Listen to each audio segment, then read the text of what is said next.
2024 లేదా 25లో డిగ్రీ లేదా బీటెక్ చదివారా? సాఫ్ట్‌వేర్ జాబ్ కోసం ఎదురు చూస్తున్నారా? అయితే కోడ్ జ్ఞాన్ 100 డేస్ కోర్సులో చేరండి. జాబ్ సాధించండి. సార్ నమస్తే అండి. నమస్తే నిరుపమ గారు. సార్ ఇక మనం చూసాము కూకట్పల్లి కేసు ఇష్యూలో ఆ అబ్బాయి మైనరు, ఆ పాప మైనరే, అబ్బాయి కూడా మైనరే. ఎప్పుడు కూడా నెట్‌ఫ్లిక్స్‌లో క్రైమ్ సీరీసు, క్రైమ్ వెబ్ సీరీస్‌లు, క్రైమ్ మూవీసు, క్రైమ్ థ్రిల్లర్స్ ఇవే చూసేవాడంట. ఇప్పుడు కూడా పోలీసులకు ఫోన్‌లో దారుణంగా సీఐడీ ఎపిసోడ్స్ కనిపించాయంట సార్. సీరియల్స్ వస్తున్నాయి సీఐడీ సీరియల్స్. అవి కనిపించాయంట. క్రిమినల్ అవ్వడమే తన లైఫ్ యాంబిషన్ అని చెప్పేసి పోలీసులు చెప్తున్నారు సార్. ఎంత దారుణం అసలు. క్రిమినల్‌గా మారడం యాంబిషను, అదొక టార్గెట్‌గా కూడా పెట్టుకుంటారా పిల్లలు అని అనిపించింది సార్ అసలు. యాక్చువల్‌గా ఏంటంటే 3 సీలు సమాజం మీద ప్రభావితం చూపిస్తుంది. ఒకటి క్రైమ్, రెండవది సినిమా, మూడవది వచ్చేసి క్రికెట్.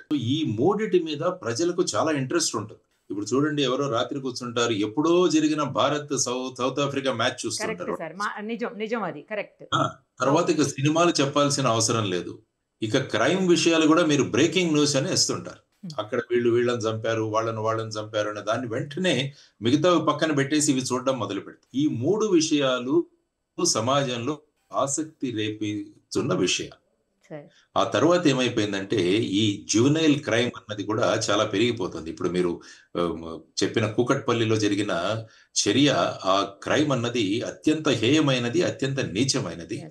దీన్ని మనం కేవలం ఈ విధంగా మాట్లాడుకుంటూ కాకుండా దీనికి కారణాలు ఏంటి అన్నది మనం వెతకాలి. 18 సంవత్సరాల తక్కువ వయసు ఉన్న వాళ్ళు చేసే నేరాల్ని జువెనైల్ క్రైమ్ అంటాము. అంటే కిషోరమైన వ్యక్తులు, తెలుగులో దాన్ని అనువదించాలంటే వారు చేసే నేరాలు. మరి వీళ్ళు కిషోరము అంటారు. కిషోరము అంటే చిరు అంటే చిన్నపిల్లలు. వాటిని జువెనైల్ అన్నదానికి ఎగ్జాక్ట్ డెఫినేషన్. 18 సంవత్సరాల లోపల చేసే వాళ్ళ నేరాలని జువెనైల్ క్రైమ్ అంటారు. దానికోసం జువెనైల్ జస్టిస్ యాక్ట్ అన్నది కూడా మన దగ్గర ఉంది. కానీ ఇప్పుడు చూసుకుంటే మీరు భారతదేశంలో జరిగిన అత్యంత ఘోరాలు, నేరాలు చూసినా కూడా అందులో జువెనైల్స్ యొక్క పాత్ర చాలా పెరిగిపోతుంది. మీరు 2010లో జరిగిన నిర్భయ కేసు తీసుకున్నా కూడా అందులో జువెనైల్ ఉన్నాడు, ఒక 17 సంవత్సరాల వ్యక్తి. ఆ తర్వాత మొన్న ఎక్కడో హర్యానాలో అనుకుంటాను, పెద్ద స్కూల్లో గురుగావ్లో టీచర్ ను చంపడానికి ఆ టాయిలెట్ లో ఎక్స్ప్లోజివ్ అరేంజ్ చేశారు కొంతమంది పిల్లలు. కానీ ఆ పిల్లలు ముందే ఎవరో పేలడం వల్ల ఒక అబ్బాయి చనిపోయారు. ఆ తరువాత మీకు ఇంతకు ముందు ఏంటంటే చిన్న చిన్న దొంగతనాలు ఇలాంటివి ఎక్కువగా జరుగుతుంది. కానీ ఇప్పుడు ఏంటంటే అత్యంత ఘోరమైన హత్యలు, అత్యాచారాలు, వీటిలో కూడా ఈ చిన్న పిల్లలు అంటే 18 సంవత్సరాల లోపల వాళ్ళు ఇన్వాల్వ్ అవడం చాలా ఎక్కువైంది. ఐ థింక్ నంద్యాల దగ్గర ముచ్చుమర్రి అనే కేసు అనుకుంటాను. అందులో కూడా ఒక చిన్న అమ్మాయిని ఆ విధంగా నదిలో తోసివేసి ఆ ముందు అత్యాచారం చేసి చంపారన్నది. అందులో కూడా ఈ జువెనైల్స్ ఇన్వాల్వ్ అయి ఉన్నారు అని చెప్పారు. ఈ విధమైన ఎందుకు పెరుగుతోంది అన్న దాని గురించి కూడా మనం ఆలోచించాలి.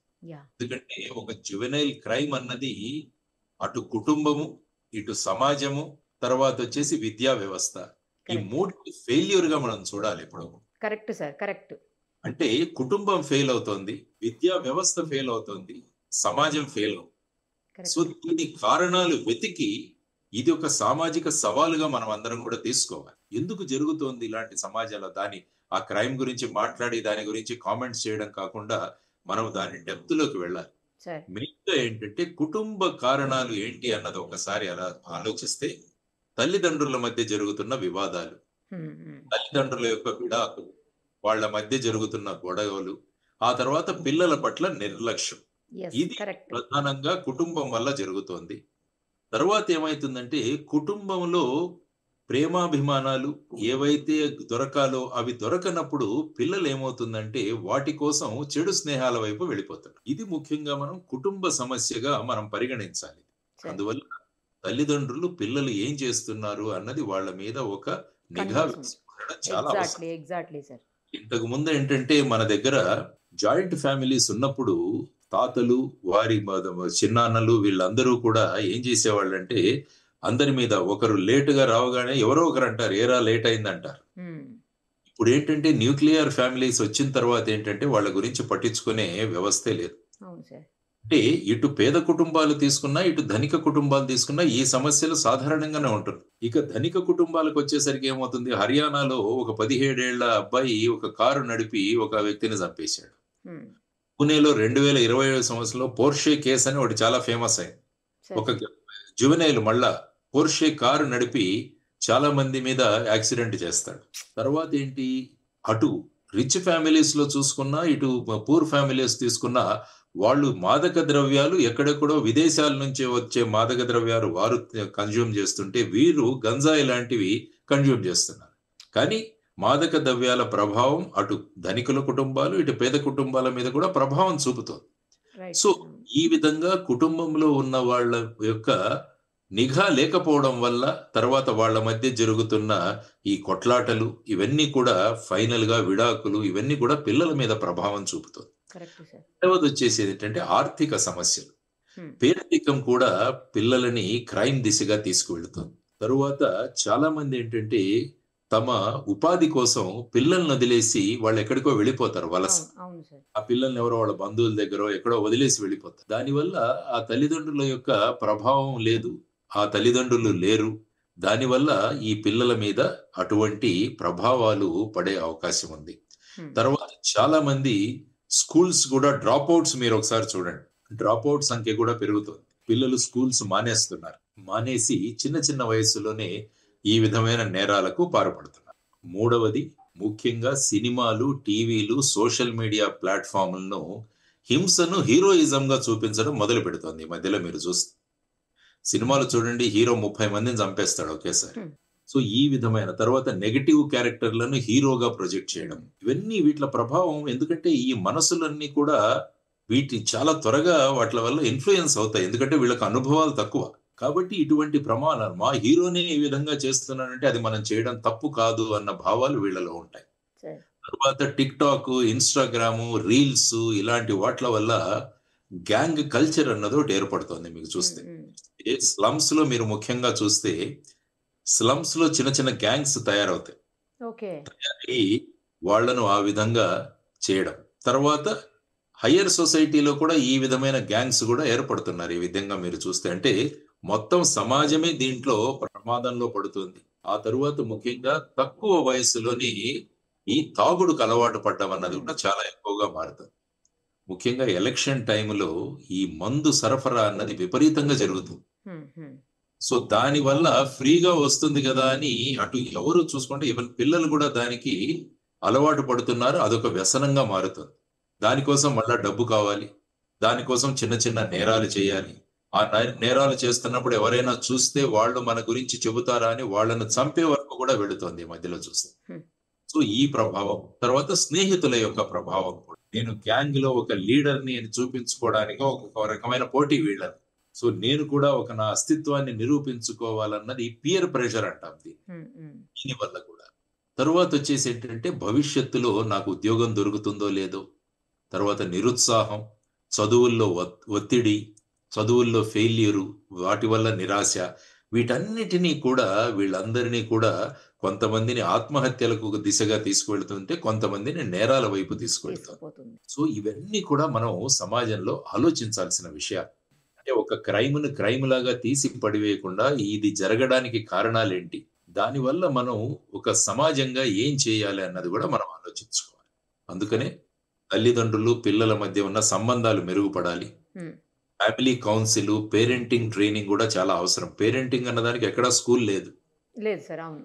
సో దానివల్ల ఏంటంటే పేరెంటింగ్ ఎలా ఉంటుంది అన్నది కూడా చాలా మందికి ఏమీ తెలియదు. మేము వాళ్ళ చిన్నతనంలో ఉన్న అనుభవాలతోనే వాళ్ళు పేరెంటింగ్ నడుపుతుంటారు. తరువాత విద్య కూడా ఏమవుతుందంటే జస్ట్ మార్కులు అనే వెళ్తుంది, కానీ వాళ్లకు లైఫ్ స్కిల్స్ కానీ మిగతా నైపుణ్యాలు ఏవి కూడా మనం నేర్పించట్లేదు. ఈ నైపుణ్యాలు నేర్పిస్తే ఏమవుతుందంటే ఒకవేళ మీకు విద్యలో ఇంట్రెస్ట్ లేకుంటే ఇమీడియట్ గా ఆ స్కిల్ ద్వారా మీరు ఏదో ఉపాధి సంపాదించుకుంటారు. సపోజ్ ఒక చిన్న ఏసీ మెకానిక్ గా వాళ్ళకు ట్రైనింగ్ ఇచ్చాము, మొబైల్ రిపేర్ చేయడం ఇచ్చాము, లేకుంటే చిన్న చిన్న హోమ్ అప్లయన్సెస్ రిపేర్ చేయడము, ఇలాంటివి. ఎందుకంటే వాళ్లకు స్టడీ మీద పెద్ద ఇంట్రెస్ట్ ఉండకపోవచ్చు. వాళ్ళను అక్కడే ఆపేసి వాళ్ళకి గనక ఇలాంటి లైఫ్ స్కిల్స్ నేర్పించి తర్వాత ఈ స్కిల్స్ నేర్పిస్తే వాళ్ళ దారిలో వాళ్ళు పడతారు. ఎప్పుడైతే న్యాయపరంగా మనము సంపాదించడం మొదలు పెట్టామో బాధ్యత పెరుగుతుంది మన మీద. సో ఆ విధమైన తరువాత డ్రగ్స్, మద్యము, వీటి వల్ల వ్యతిరేక ప్రచారాలుగా మాత్రమే ఉండకుండా చాలా స్ట్రిక్ట్ యాక్షన్ జరగడం చాలా అవసరం మనకి. డ్రగ్స్ తర్వాత మద్యం ప్రధానంగా మీరు చూసుకుంటే జువెనైల్ క్రైమ్ కి ఈ 2 ప్రధానమైన కారణాలుగా కూడా చెబుతారు. ఆ తర్వాత మీడియా, తర్వాత సినిమాల్లో నేరాలను అదేదో పెద్ద ప్రొజెక్ట్ చేసి అదొక గొప్ప విషయం అని చెప్పకుండా ఆ కంటెంట్ నియంత్రణ. ఇప్పుడు ఏమైతుందంటే ఓటీటీ ప్లాట్‌ఫార్మ్స్ చాలా ఎక్కువైపోయాయి. ఏ విషయం కావాలంటే ఆ విషయం మీరు చూడొచ్చు ఫోన్‌లో. ఆ అవును. పరిస్థితి వచ్చింది. చివరికి బాంబు తయారు చేయడం కూడా వాళ్ళు మొబైల్‌లో చూసి నేర్చుకున్నామని చాలా మంది చెప్పారు. చెప్తారు. అవును సార్. కరెక్ట్. సో ఈ విధమైన వాట్లకు కూడా మనం చూడాలి. సో మీడియా మరియు సినిమాల్లో నేర ప్రవృత్తి అన్నదాన్ని మనము నియంత్రించగలగాలి. తర్వాత చట్టపరమైన చర్యలు తీసుకుంటే విచారణలు వేగవంతం అవ్వాలి. కఠినమైన శిక్షలు వెంటనే అమలు అవ్వాలి. తర్వాత పోలీసు కమ్యూనిటీ అన్నది ఒక సమన్వయంతో వ్యవహరించాలి. పోలీసు భూమిక కేవలం ఒక నేరాన్ని పరిశోధించడం, శిక్ష పడవేయడమే కాకుండా ఈ నేరాలు జరగకుండా చూడాలంటే అందుకనే కమ్యూనిటీ పోలీసింగ్ అంటారు. ఫ్రెండ్లీ పోలీసింగ్ అంటాం మనం. ఇవన్నీ కూడా ఏమవుతుందంటే సమాజంలో ఒక రకమైన పాజిటివ్ ఎన్విరాన్మెంట్ ని, వాతావరణాన్ని కలుగజేస్తుంది. సో ఈ విధంగా చూసుకుంటూ ఈ విధంగా చేసిన వాళ్ళు శిక్షలు, ఈ చిన్న చిన్న నేరాలు చేసిన వాళ్ళ సైకలాజికల్ మనం వాళ్ళను మానసికంగా వాళ్ళ ప్రవృత్తిని మనం మార్చగలగాలి. రిఫార్మేటరీ స్కూల్స్ కూడా ఈ విధంగా మారాలి అన్నది. సో ఈ విధంగా ఎన్‌జీఓలు కావచ్చు, స్థానిక సంస్థలు కావచ్చు, యువజన సంఘాలు కావచ్చు, మెంటర్‌షిప్ కార్యక్రమాలు కావచ్చు, ఇటువంటి వాటి ద్వారా ఈ విధంగా గతి తప్పుతున్న యువత ఏదైతే ఉందో వారిని సరియైన మార్గంలో ప్రవేశపెట్టాలి. ఎందుకంటే భారతదేశంలో ఉన్నంత యువతరం ఎక్కడా లేదు ప్రపంచంలో. ఈ యువతరాన్ని సక్రమమైన మార్గంలో మనం తీసుకురాకుంటే మనమేదో డెమోగ్రఫిక్ డివిడెండ్ అని మాట్లాడుతున్నాం కానీ అది డెమోగ్రఫిక్ డిజాస్టర్‌గా మారే అవకాశం. అదొక పెద్ద దుశ్చర్యగా మారే అవకాశం ఉంది. దీన్ని అందరూ గమనించి ఆ విధంగా చర్యలు తీసుకోవాలి. కుటుంబం, అందుకనే ఎప్పుడు నేను చెప్తుంటాను, ఇల్లు, బడి, గుడి అన్నవి చాలా ముఖ్యమైన విషయాలు ఒకరి జీవితంలో. ఇల్లు, బడి, బడి, గుడి. ఈ 3 కూడా ఒక వ్యక్తి యొక్క ప్రవర్తన మీద ప్రభావం చూపిస్తాయి కాబట్టి వీటి బాధ్యత పెరగాలి.